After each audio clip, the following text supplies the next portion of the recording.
Well, hey, gang. Thanks for joining me today. I wanted to give this message to you so that you could hear my voice and see my face and feel a little bit of what I'm feeling when the haters hate your message. So, this doesn't happen very often, but it happened to me last week. I had a devotion come out with Proverbs 31. I'll put the link below so you can read it and have a little context if you're interested. Please don't write me any more nasty grams. I get the point of the people who didn't like it. But I wanted to talk to you about what happened when I'm in all the feels, because while I wish that after 15 years of ministry that I didn't care when I got criticism, or I wish my skin was so thick that it just rolled right off. But the truth is that I still hurt when I get criticism. I still actually feel indignant and kind of angry that people have misunderstood me. I'm a 1 on the Enneagram. We hate to be misunderstood. I feel really kind of devastated when people attribute me with bad motives. And so I talked through it with Melanie and I said, is it too much to do a video for our group? And she said, no, I think it would be valuable.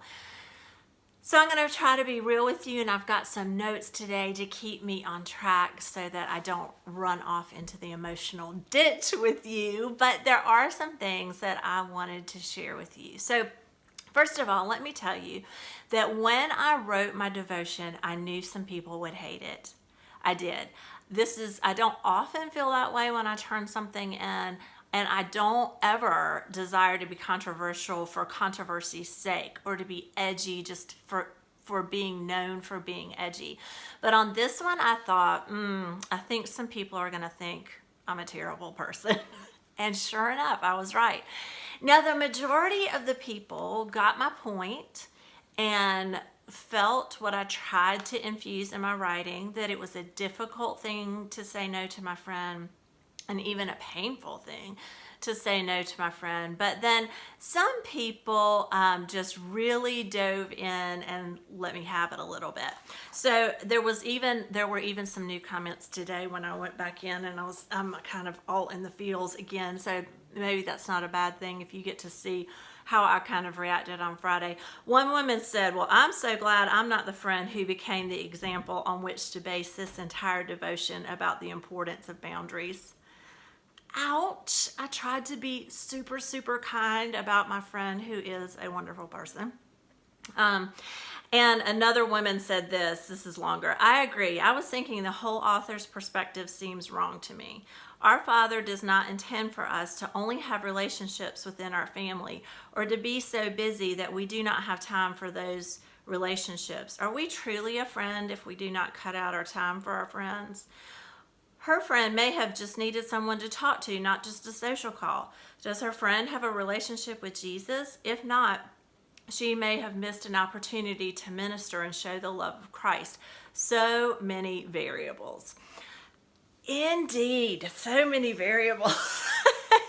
So I wanted to share some of those because especially the second one, I felt really in a very subtle Christian lady way, call my integrity into question, that she questioned whether I spent time with anybody outside of my family, or she questioned that my friend might have been in crisis or might not be a Christian. Well, so let's talk through some of these things. I first want to share with you some personal application that I took from the criticism that I received, because I really was asking the Lord, okay, God, what do I need to learn from this? And I realized that being a 1, that I see the world in very black and white ways very often. And there have been times when I have read something that someone wrote and made some very harsh judgments about them. Thankfully, I have in large part resisted posting them publicly, but I have had those thoughts and made those judgments. What I realized is that people made judgments about me based on 850 words in a devotion. They saw this little slice of my life where I could not share every detail and still honor all the people in the story. And they judged me on 850 words.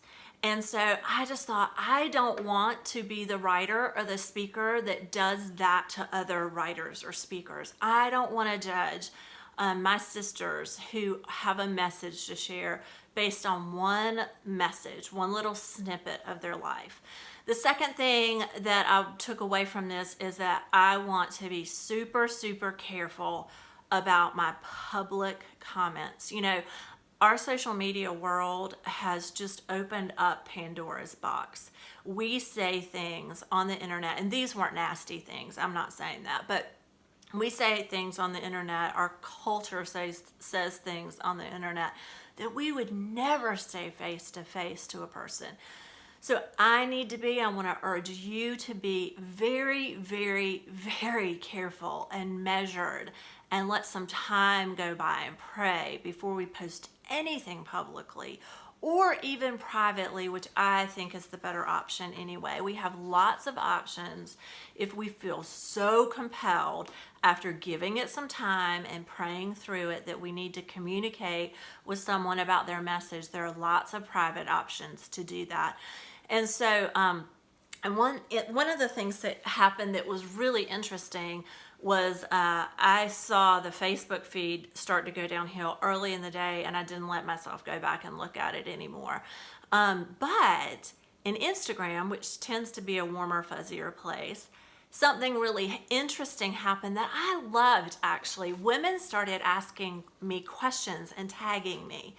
So I had the chance to go in there and explain a little bit more about the situation and address some of their concerns. And I just loved that, because it's not that I don't want anyone to disagree with me. I just don't want I don't want people to call my integrity into question while they're doing it. And you know, that becomes a harder thing. So my friend Sherry Gregory has this thing. She says, be curious, not furious. So if you're online interacting with someone around your message, and this is what I'm telling myself too, let's be curious, not furious. If you're not sure about what they meant, or you don't even like what they meant, why not ask a question that would allow them to explain a little bit more? I've been listening to lots of Beth Moore's interviews recently, and I got to tell you, the woman is on fire. I've always loved her, but I haven't done one of her studies recently. I haven't heard her speak a lot recently. These interviews have been so instructive for me. And one of the things that she said on the Happy Hour with Jamie Ivey is she addressed the next generation of speakers and writers directly.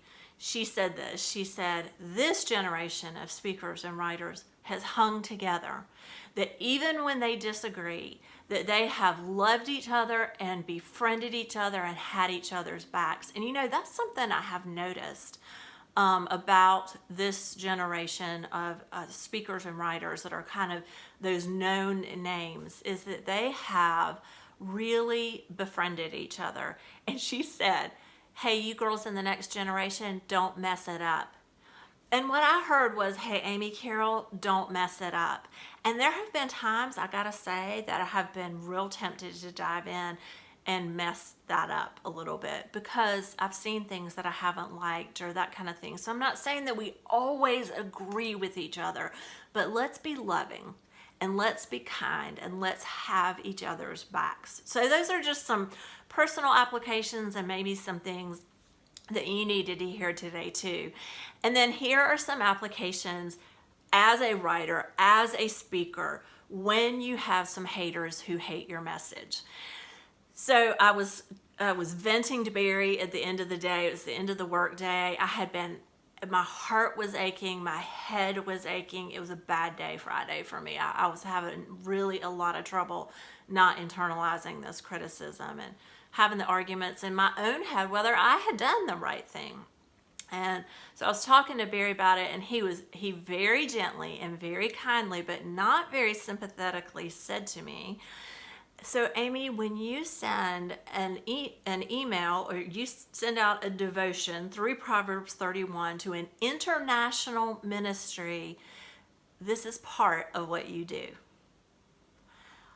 Now, did I love that answer in the moment? I did not. I just wanted somebody to say, "You're so right and they're so wrong." That's what I wanted. But truthfully, he's exactly right. That this is part of what we do.